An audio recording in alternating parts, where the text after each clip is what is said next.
Akrimu padha mulyaake sapa sira kabeh al ulamaa ing pira-pira ulama. Fa innahu maka setune ulama iku warasatul anbiya, warise pira-pira nabi. Paman maka ta sapane wong akramahum iku mulyaake sapa wong hum ing ulama. Fakot akrama maka teman-teman mulyaake sapa wong Allah ing Allah wa rasulahu lan rasule Allah. Rawahu ngriwatake ngati sapa Al-Khatib, sapa Imam Al-Khatib Al-Baghdadi. An Jabirin saking sahabat Jabir. Jadi ini hadis ini menegaskan bahwasanya orang yang paling mulia, itu yang pertama itu bukan masalah nasabnya, tapi masalahnya adalah keilmuannya dan dia mengamalkan atau tidak. Gitu. Jadi orang kalau punya ilmu, kemudian dia mengamalkan ilmunya, itu lebih utama meskipun dibandingkan dengan orang yang punya nasab yang utama. Jadi yang lagi ramai kemarin kan pembenturan antara Habib sama Kiai, kan gitu kan. Maka kalau kita baca, ini tadi tidak sengaja saya lihat, tapi belum sempat tak teliti lagi, bahwasanya memang benar keturunan Kanjeng Nabi itu apabila dibandingkan orang-orang biasa itu lebih mulia 60 kali. Dalam kitab Muraqil Ubudiyah karena Imam Nawawi Banten. Jadi orang yang masih ada hubungan darah dengan Kanjeng Nabi itu 60 kali lebih utama daripada orang biasa. Tapi seorang ulama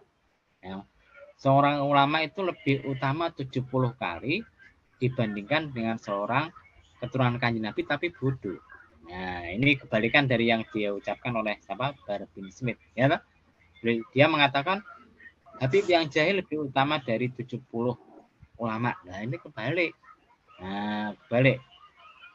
Dulu kemarin saya tak terangkan kan, bahasanya itu sebetulnya ini bukan hadis itu yang diomongkan Bahar bin Smith itu. Yang diomongkan dia itu adalah ucapan seorang ulama yang bernama Muhammad Abid As-Sindi. Kemarin tak terangkan dia adalah penulis catatan kaki Kutubus Sittah. Ada seorang Habib meriwayatkan dari seseorang yang tidak jelas, namanya rawinya majhul, dari Muhammad Abid As-Sindi. Dia ketika ngaji ditanya, "Wahai Abid, wahai Kiai gamanya, siapakah yang lebih utama, seorang Habib yang bodoh atau seorang ulama?" Beliau kemudian menundukkan kepala, mikir lama, akhirnya baru menjawab, seorang Habib itu lebih utama daripada ulama. Karena beliau itu begitu menghormatinya, mencintainya Kanjeng Nabi sehingga lebih memuliakan Habib daripada orang yang alim. Tapi ini kan jawaban dari Muhammad Abid As-Sindi. Nah, ini pendapat beliau. Sama dengan tak ucapkan tadi. Tak ucapkan yang pendapat Imam Nawawi Banten dalam kitab Muraqil Ubudiyah. Belum tak teliti ini. Nah, baru lihat saja. Beliau mengatakan seorang ulama lebih utama daripada Habib yang jahil, daripada keturunan Nabi yang jahil. Tapi kalau ada seorang ulama, kemudian ada Habib yang juga ulama, maka lebih utama Habib ini. Nah, kan. Jadi dikatakan keturunan Nabi lebih utama 60 kali dibandingkan daripada orang biasa. Nah, jadi maksudnya keturunan Kanjeng Nabi yang biasa ya. Jadi kalau keturunan Kanjeng Nabi yang jadi ulama ya lebih baik, lebih utama 60 kali dibandingkan ulama yang bukan keturunannya Kanjeng Nabi. Tapi kalau misalkan dalam masalah ilmu, ada orang yang lebih alim, kemudian ada Habib yang tidak alim, ya lebih utama seorang alim 70 kali daripada Habib yang biasa. Jadi kembalinya kepada kealimannya tadi. Kenapa ulama itu menjadi pewarisnya Kanjeng Nabi? Karena itu Imam Al-Munawi diterangkan ilmu itu ada 3 macam. Pertama, ilmu yang berkaitan dengan dunia, kemudian sebab-sebab mencari dunia, dan bagaimana memanfaatkan dunia untuk kemaslahatannya. Nah, itu ilmu yang pertama.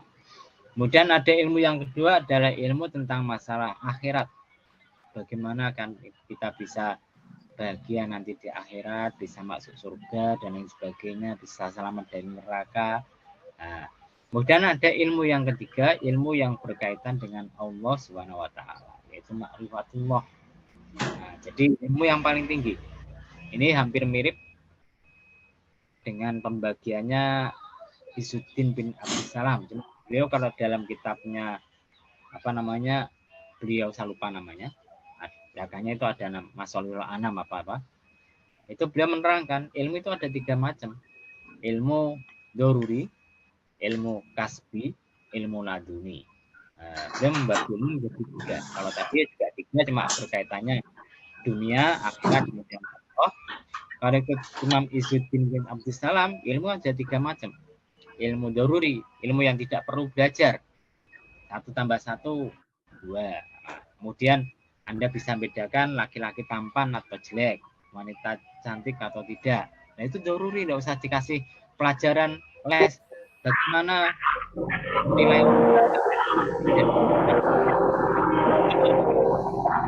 kemudian ada ilmu yang kedua, di mana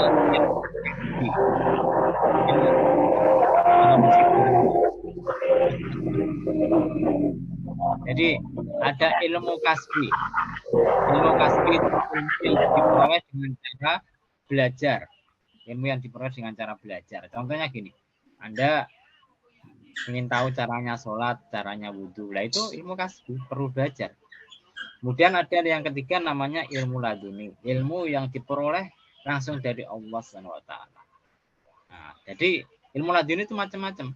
Nah, yang paling rendah ilmu laduni yang berkaitan dengan karomah, bisa jalan di atas air, bisa terbang, itu paling rendah.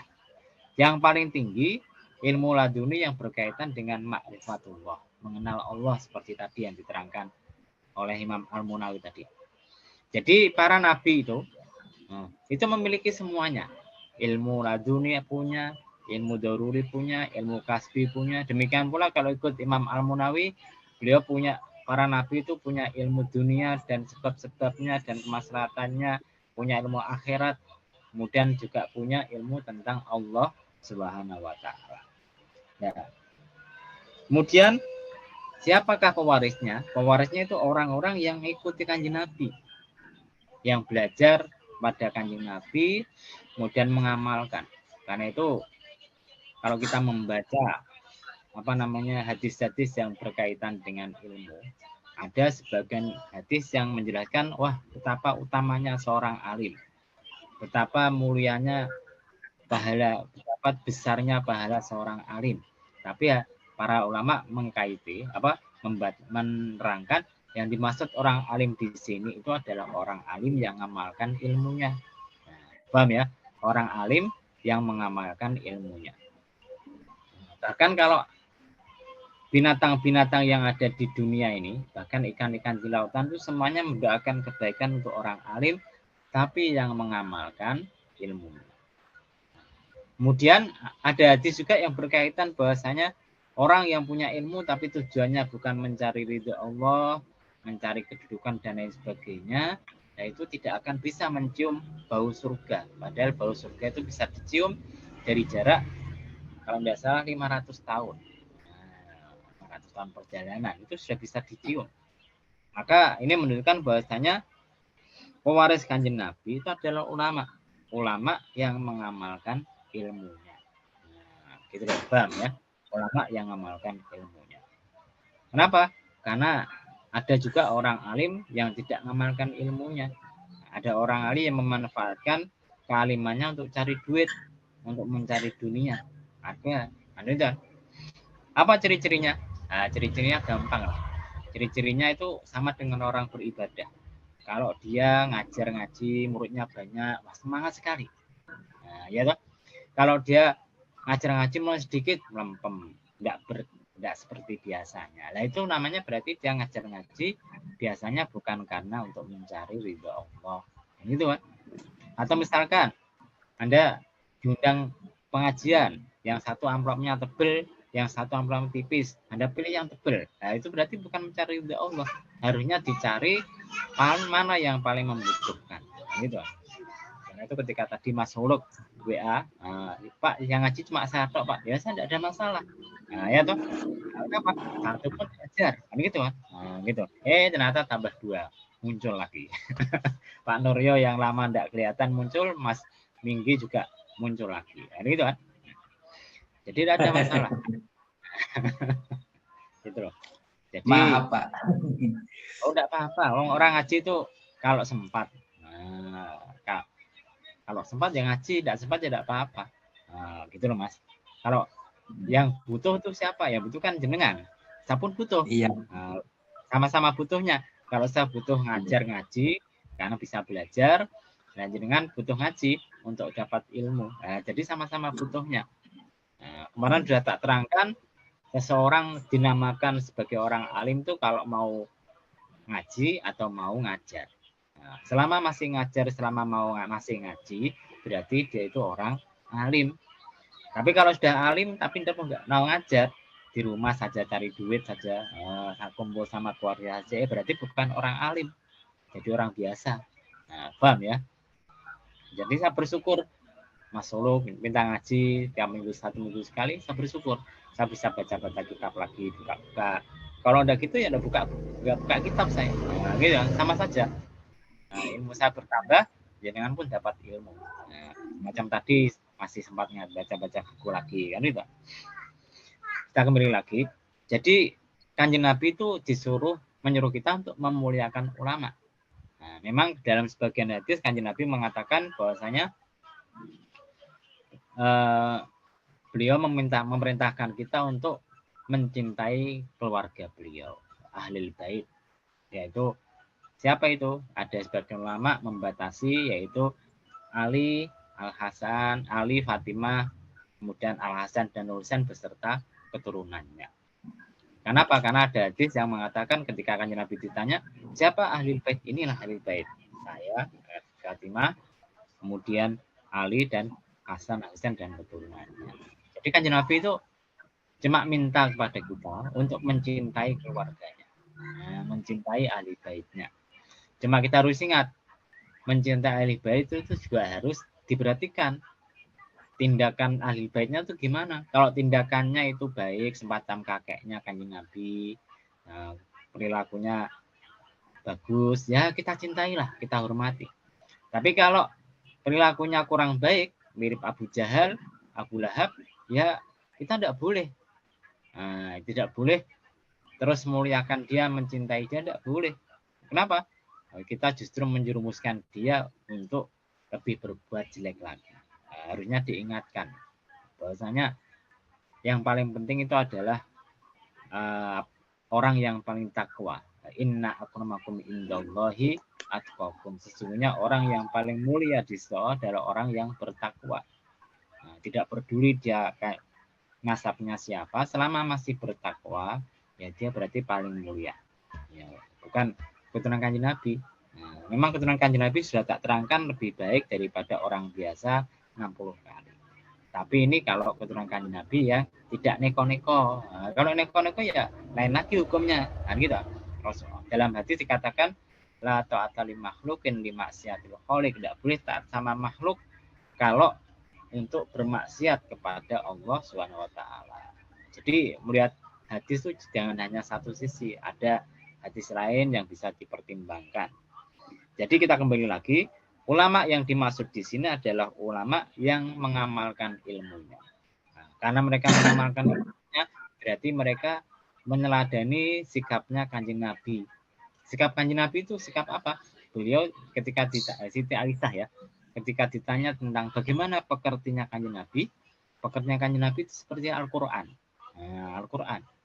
Jadi Anda lihat di Al-Quran itu adakah kata-kata yang buruk? Pernahkah Allah berkata yang jelek-jelek? Tidak pernah kan? Mesti bahasanya indah. Misalkan nyindir, ngomong orang pun nyindir kadang-kadang. Contoh gini, dalam surat Al-Baqarah tidak salah. Wamin ahlil kitab man inta manu bikin torin yu'ati ilaik. Waminhum man inta manu bidinarin lam yu'ti ilaik.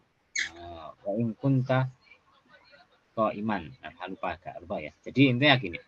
Jadi ada sebagian ahli kitab itu, orang Yahudi Nasrani, ketika kamu titipi satu kintor emas, pokoknya emas yang banyak sekali, mereka akan mengembalikan kepada kamu. Artinya mereka bisa dipercaya amanat. Tapi ada sebagian dari mereka, ketika kamu titipi 1 dinar saja, wah, ketika kamu minta itu tidak dikasih-kasih, bahkan sampai kamu ngadeg berdiri depan rumahnya nungguin duitnya keluar, dinarnya keluar, tidak keluar. Nah, karena tidak bisa dipercaya. Nah, jadi Al-Quran ini ketika menyindir orang yang nyindirnya itu halus, sama dulu baru kemudian dikasih tahu kekurangan mereka. Ya, sama dengan gini. Contoh, kalau kita mau ngomongi orang lain, mau negur orang lain, kalau langsung ditegur, wah kamu keliru, kamu salah. Yang ditegur itu tambah marah biasanya. Nah, ya toh. Tapi kalau kita tegur dengan cara yang halus, wah mas saya senang sekali ya lihat kamu itu rajin sholat. Saya senang sekali lihat kamu baca Quran. Tapi ada kurangnya, nah, ada yang nggak benar sedikit, gitu kan. Nah, ini pas ketika kita puji terlebih dahulu, baru kemudian kita kasih saran, biasanya lebih bisa diterima. Nah, tapi ada sebagian dari ahli motivator, ahli psikologi mengatakan kalau negur orang jangan pakai kata tapi, nah, pakai dan.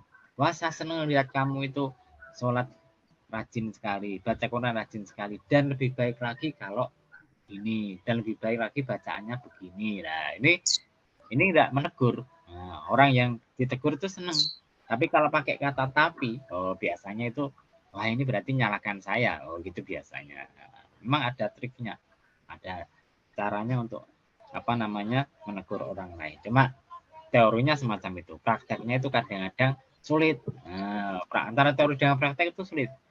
Apalagi kalau sudah dipengaruhi emosi, sampean emosi langsung marah-marah ya gitu loh. Jadi kita kembali lagi. Nah, jadi ulama yang menjadi pewaris Kanjeng Nabi itu siapa? Tadi sudah tak katakan, ulama yang mengamalkan ilmunya. Salah satu tanda ulama yang mengamalkan ilmunya itu adalah mereka lebih mementingkan umat daripada dirinya sendiri. Lebih mementingkan masyarakat daripada keluarganya. Karena itu Kiai Mustafa Bisri ketika mendefinisikan ulama itu siapa? Kalau ulama man yanduru ilal ummah bi ainir rahmah.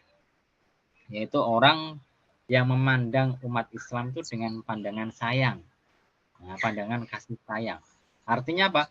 Artinya ketika ada masalah, beliau mikir, oh ini enaknya solusinya gimana yang paling gampang, paling mudah untuk masyarakat.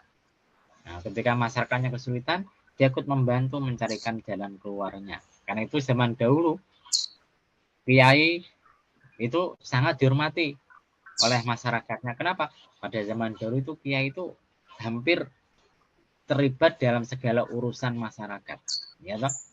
Tapi kalau zaman sekarang kadang kiai itu cuma mimpin sholat jamaah, mimpin tahlil, mimpin berjanjian, tapi cuek dengan urusan masyarakat. Nah, paham ya? Nah, karena itu zaman sekarang itu yang namanya kiai kadang tidak begitu dihormati, dimuliakan masyarakat. Karena itu kalau ada orang manggil saya kiai itu kan tidak senang. Saya belum pantas jadi kiai. Kalau saya jadi kiai itu repot, harus ngurusi umat, harus kalau ada masalah harus ikut bantu. Wah, orang kita itu masih tarafnya masih ustadz belum kiai. Nah, gitu kan. Nah, kalau ustadz tuh ya apa-apa lah agak agak egois. Tapi kalau sudah kiai, wah harus totalitas. Kalau menurut saya loh. Kalau menurut saya sudah, kalau Anda sudah jadi kiai, harus totalitas ngurusi masyarakat. Tidak boleh mentingkan dirinya sendiri, tidak boleh mentingkan keluarganya. Nah, yang dipentingkan adalah masyarakatnya. Nah, jadi kalau itu jadi kiai itu berat bagi saya loh. Nah, kalau jadi mungkin orang lain, wah kiai itu enak dapat duit. Nah, apalagi kalau ada orang minta didoakan dapat amplop, wah itu repot. Repot ya. Karena apa? Karena kiai yang betul tidak semacam itu. Kiai yang betul itu harus ngurusi umatnya seperti Kanjeng Nabi. Kanjeng Nabi itu ketika di akhirat itu adalah ketika orang-orang sibuk dengan dirinya sendiri, bahkan ketika para umat manusia itu mendatangi para nabi-nabi, mereka minta pertolongan, jawaban para nabi kemana? Nafsi, nafsi, diriku, diriku. Jadi Pak Nabi pun egois, mikirkan dirinya sendiri. Ketika itu mereka tanya sama Nabi Adam, dilempar ke Ibrahim, dilempar ke Nabi Musa, dilempar ke Nabi Isa. Ketika datang kanjeng Nabi, Nabi tidak bilang umat apa nafsi nafsi diriku diriku tidak, beliau ummati umatku, bagaimana nasib umatku. Nah, jadi kanjeng Nabi memikirkan umatnya, tidak memikirkan dirinya sendiri. Ya, kiai yang betul ya semacam itu. Kiai yang betul itu memikirkan umatnya, bukan memikirkan dirinya sendiri. Nah, gitu lah. Karena itulah pantas ulama itu menjadi pewaris dari kanjeng Nabi. Jadi kalau sekarang itu jangan mudah tertipu dengan gelar kiai, ustadz, gelar habib, profesor dan sebagainya. Lihat tingkah lakunya, lihat dia mengamalkan ilmunya atau tidak. Nah, jadi kalau dia mengamalkan ilmu ya ikutilah. Tapi kalau meskipun habib, meskipun profesor, meskipun kiai, ustadz, tapi kalau dia tidak mengamalkan ilmunya tidak usah diikuti. Nah, paham ya? Jadi lihatlah amalnya. Faman akramahum faqad akramallaha wa rasulahu. Barang siapa yang sudah memuliakan ulama, berarti dia sudah memuliakan Allah dan Rasulnya. Karena dalam Al-Quran dikatakan innama yakhshallahu min ibadihil ulama. Sesungguhnya innama yakhshallaha min ibadihil ulama. Sesungguhnya orang yang paling takut kepada Allah itu adalah para ulama. Nah, jadi ulama itu seharusnya paling takut pada Allah. Nah, jadi tidak sombong, tidak takabur. Nah, ini ciri utama dari seorang ulama itu adalah tawaduk, rendah hati. Nah, meskipun dia pintar, meskipun dia banyak harta, tidak pernah menyombongkan diri. Rawahu ngriwatake hadis sapa Al-Khatib Imam Al-Khatib Al-Baghdadi an Jabirin dari sahabat Jabir. Cuma sayang hadisnya ini hadis yang kurang sahih, hadis yang dhaif.